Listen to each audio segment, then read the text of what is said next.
Yuk mashina haydaydigan okalarning ichida Kia haydaydigan okalar ajralib turishadi, chunki Kia premium mashina hisoblanadi. E'tiboringlar markazida Kia Bongo elektromobili.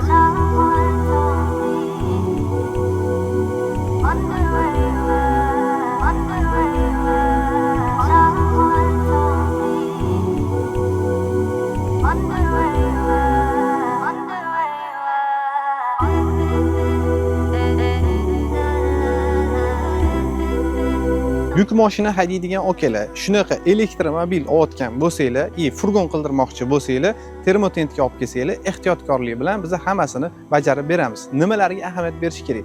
Karkaz yig'ayotganda elektronikasini polni yuzib tashlash kerak, hatto juda ham qimmatga tushishingiz mumkin. Undan keyin bunaqa chiroqlari, ichidagi ledlarini o'rnatayotganda, unda ham juda ham ehtiyotkorlik bilan yondashish kerak bo'ladi.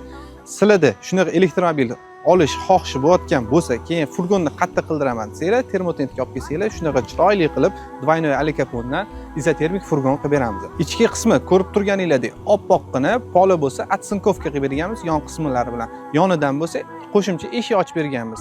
Zashitkalarni ham qo'yib berganmiz.